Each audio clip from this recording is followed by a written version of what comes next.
bersama kami dalam Bincang-Bincang JTV Malang. Masih bersama dengan narasumber kita ada Bapak Kolonel Purnawirawan Dr. Andes Djoko Hirtono, SSTF SMI, selaku Wakil Ketua Komisi C, dan juga Bapak Eko Hadi Purnomo SA atau yang akrab disapa Eko Ipul. Beliau merupakan anggota Komisi C. Tadi di akhir segmen 2 kita membahas tentang pembangunan infrastruktur atau SDM dulu nih yang akan didulukan. Ternyata memang harus selaras begitu ya Pak ya. Nah, untuk pembangunan fisik itu kan diantaranya ada MCC atau Malang Creative Center, lalu juga ada gedung Islamic Center. Nah, ini bagaimana nih fungsi pengawasan dari Komisi C? Mungkin boleh dari Bapak Eko Ipul. Terima kasih. Untuk MCC kami sering sekali melakukan sidak ke sana, masalah pembangunan infrastrukturnya. Dan alhamdulillah dari teman-teman Komisi C setelah melakukan sidak di sana, itu pembangunan infrastrukturnya berjalan dengan baik. Oke. Sesuai dengan rencana-rencana yang ada. Meskipun sedikit-sedikit ada beberapa hal yang perlu dibenahi. Tapi alhamdulillah dengan saran-saran daripada Komisi C, sesuatu yang kurang itu akhirnya terpenuhi untuk diperbaiki. Itu tugas daripada Komisi C. Jadi bagaimana rencana pembangunan MCC ini bisa berjalan dengan baik dan gedungnya bisa terbangun dengan baik dan bisa digunakan dengan baik. Okay. Masalah nanti digunakan dengan baik, masalah program dan isinya itu sudah bukan kewenangan daripada Komisi C lagi. Oh, oke. Lalu sebetulnya apa sih Pak yang mendasari kalau MCC itu harus dibangun gitu? Kenapa sampai sekarang akhirnya ada MCC itu dibangun? Apa sebetulnya fungsi yang akan didatangkan di sana? Mungkin dari Pak Joko, boleh? Oke, sebelum saya masuk MCC, apa yang dikatakan Mbak tadi tentang pembangunan Kota Malang ini, saya minta supaya harus terintegrasi, Mbak. Dari satu dinas yang lain, benar semua siap. Tidak bisa sendiri-sendiri, ya. Jadi baik DLH, kemudian Bapeda, kemudian PUA dan sebagainya harus terintegrasi supaya nanti benar-benar apa yang diinginkan di dalam program RD ini bisa terlaksana. Itu yang pertama. Yang kedua, masalah apa yang dikatakan Mbak tadi, masalah kesiapan daripada SDM. Bukan hanya SDM, Mbak. Di dalam memanage suatu kota ini masalah kata infrastruktur tidak segampang apa yang kita bayangkan. Ya, kita harus berpikir masalah brainware-nya. Siap nggak? Software-nya siap nggak? Dan hardware-nya siap nggak? Kalau di dalam infrastruktur itu ada infrastruktur keras, lunak, dan lemah.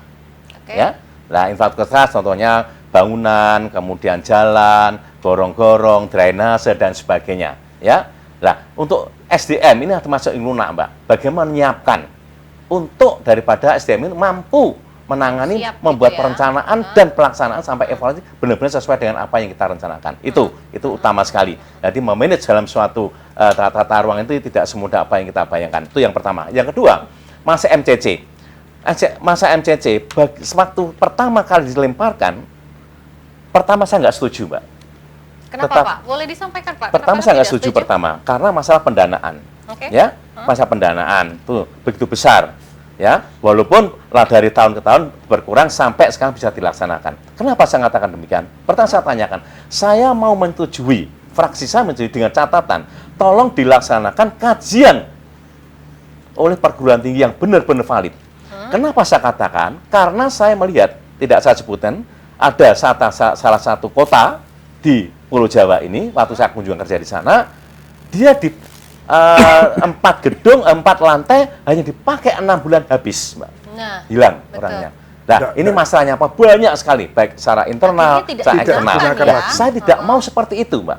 Saya tidak mau seperti itu. Memang MC itu bagus. Berapa triliun bukan saya siap dengan catatan, kajiannya benar-benar bagus. Karena memang menghidupkan ekonomi masyarakat untuk Kota Malang. Jangan sampai, apa yang katakan tadi, ada satu kota yang tidak sebutkan namanya, dipakai 6 bulan, 4 lantai, ternyata habis itu hilang semuanya. Nah ini, contoh yang lain. Kita memberikan bangunan untuk di daerah Comboran. Ya? Sampai sekarang tidak bisa terlaksana baik. Ini sebagai contoh. Ini juga menarik nih Pak ya, di mana bahwa gedung ini yang tadinya ada fungsi-fungsi yang akan dijalankan setelah pembangunan, tapi tidak digunakan. Bagaimana tanggapan dari Komisi C yang hanya memberikan pengawasan dan tidak bisa memberikan? Ini dari saya sudah berkali-kali setiap saat kita rapat kerja, kita menyampaikan kenapa permasalahannya. Ya belum menyampaikan permasalahan macam-macam dan sebagainya. Tapi saya selalu menekan untuk bisa digunakan. Jangan sampai Bagaimana Comboran kayak begitu rumitnya, ruwetnya Semarang dan sebagainya tidak bisa dilaksanakan dengan baik. Apa guna kita membangun pasar Comboran dan sebagainya? Pasar Blimbing, pasar Gadang, banyak sekali yang saya koreksi, Mbak. Saya akan setuju berapapun dana pun berapa, saya setuju dengan catatan. Tolong benar-benar dilaksanakan sebelum dilaksanakan pembahasan dari pihak Pemkot itu sudah menyampaikan. Ini loh hasil daripada kajian perguruan tinggi. Dengan parkir, Mbak. Ya, kan nyambung parkir. Saya ada suatu daerah yang nggak sebut namanya, parkir di daerah suatu daerah tersebut sangat besar sekali. Padahal dibandingkan Kota Malang jauh sekali, Pak. Kota Malang kota pelajar. Setiap tahun itu ada 300.000 mahasiswa datang ke Kota Malang. Kalau 10% setiap hari, berapa? Itu baru yang pendatang, belum penduduk Malang yang hampir 1 juta. Namun penghasilannya tidak maksimal. Lah, ini sistemnya saya minta, sistemnya diperbarui. Sebagai contoh saya waktu kunjungan, kenapa kok Anda bisa sampai menghasilkan 29 miliar parkir, di Malang hanya 11 miliar? Dia nyatakan bahwa pertama sistemnya Pak kita berubah. Gimana sistemnya? Setiap parkir itu pakai karcis dengan hologram. Kenapa pakai hologram? Saya tanyakan demikian. Hologram ini akan diundi setiap 3 bulan, dipapang dengan baliho di tepi-tepi jalan itu ada hadiah sepeda motor 20, kulkas 200, mesin cuci 300 dan setiap 3 bulan dan hanya menghabiskan dalam 1 tahun 3 miliar. Akhirnya masyarakat setiap parkir minta karcis. Ada hologramnya, nanti akan diundi tiap 3 bulan. Ini kan masyarakat punya kepedulian sangat tinggi. Sekarang kita apa yang terjadi? Mau parkir berapa nggak membayar dan sebagainya. Ya, ini yang maka sistemnya harus dirubah. Sebagai contoh itu. Mungkin bisa ditambah dengan Pak Eko. Untuk dari Pak Eko Ipung sendiri ini saya masih kepo tentang gedung Islamic Center yang mungkin jarang digunakan begitu ya Pak. Lalu bagaimana sih tanggapan dari Pak Eko Ipung sendiri melihat ini? Terima kasih. Saya melihat Islamic Center ke sana itu bangunannya sangat megah sekali, luar biasa megahnya. Itu harapan kami memang pihak eksekutif segera melaksanakan eksekusi siapa saja yang mau diberi tempat di sana dan segera untuk diisi, gitu loh. Jangan kosong terus seperti ini. Apalagi kemarin kosong, akhirnya asbesnya itu hancur rontok semua. Itu mungkin karena udah lama nggak dipakai mungkin. Bukan, ya? karena kemarin setelah kita ke sana kurang memenuhi syarat. Jadi dari bahan pembangunan dari bahan-bahannya itu kurang memenuhi syarat. Sehingga dari Komisi C kemarin sempat menekankan minta diganti semua ini. Oke, lalu bagaimana teguran dari Komisi C untuk menanggapi hal itu, Pak? Ya, Komisi C kemarin minta ini harus diganti semua ini. Karena apa? Karena tidak memenuhi syarat ini tentang penyangga-penyangganya. Setelah kita ke sana sudah rapi semua infonya, ya, sebagian sudah dikuatkan. Cuma kita tidak pernah melihat apakah sudah diganti semua atau tidak, ya, ini tidak pernah melihat. Cuma kita sudah ke sana, setelah pekerjaan selesai kita lihat, ternyata ini sudah bagus ini Pak. Pak, kita buktikan. Nanti dalam beberapa hari ini kalau rontok lagi berarti kan tidak benar. Karena apa? Karena tidak bisa mengawasi sampai ke dalam naik bener apa tidak. Itu bahan-bahannya bagus. Untuk pembangunan sendiri siapa yang di sini harus bertanggung jawab, Pak? Komisi C. Dalam artian untuk pengawasan. Untuk mitranya maksud saya? Iya, PUPR. PUPR. Nah, berarti di sini Komisi C memberikan teguran penuh. Betul sekali, teguran penuh. Yang diambil oleh PUPR sendiri untuk memperbaiki? Langsung dia bekerja untuk memperbaiki itu. Langsung bergerak untuk memperbaiki. Dan setelah kita ke sana melihat memang sudah bagus, sudah tertata dengan baik.